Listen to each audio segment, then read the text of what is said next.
नमस्कार, आदाब, सत श्री अकाल सभी को बहुत ज़्यादा प्यार दोस्तों। तो आज की वीडियो बहुत ज़्यादा इंपॉर्टेंट है दोस्तों, तो करते हैं वीडियो की बात शुरू। क्लाइंट कितने थे, रेवेन्यू मॉडल था कि नहीं था, इन्वेंट्री है कि नहीं है, और ये सब चीज़ें तो होगी बेकार दोस्तों, है ही कुछ नहीं था, तो इसीलिए सामने आया नहीं, आज तक हमारे सामने नहीं आया।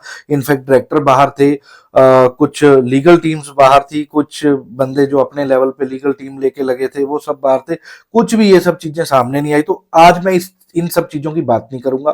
सबसे पहले आज मैं अपलाइनरों से भी बात करना चाहता हूं, उन सबको भी कहना चाहता हूं कि दोस्तों अब आप भी सही रास्ते पे चलो, सही लोगों को गाइड करो, कैसे लोगों का पैसा रिकवर होगा।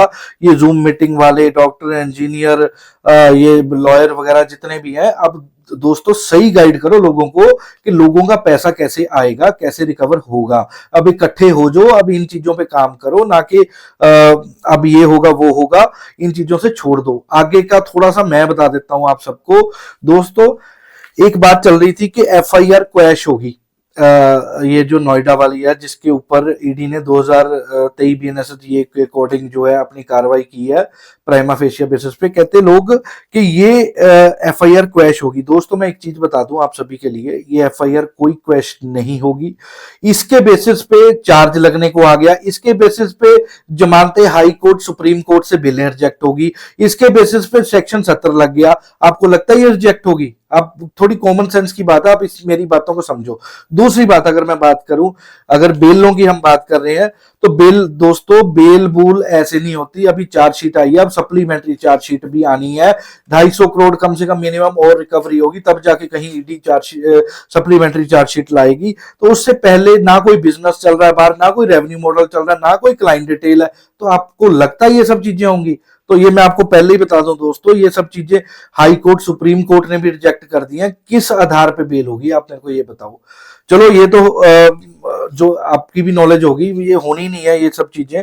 अच्छा, उसके बाद एफआईआर जो कह रहे थे ना, ये जिसके नोएडा वाली ये होगी, कैंसिल होगी, वो होगी दोस्तों, वो कैसे कैंसिल होगी आप खुद अंदाजा लगाओ। उसके बेसिस पे इतनी चीजें होगी, और वो खाली ईडी की ही नहीं बोली हुई एफआईआर है, उसमें कम से कम कितने बंदों के बयान दर्ज है, इस बात को समझो।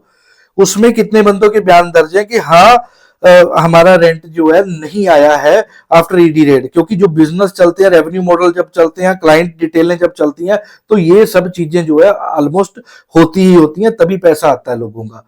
तो अब वो चीजें हैं नहीं, तो कानून की नजरों में ये पॉन्जी स्कीम थी, है और रहेगी भी। मैं आप लोगों को बता दूं दोस्तों, आप लोग अपना पैसे इकट्ठे होकर रिकवर करने का सोचो, कैसे रिकवर करना है।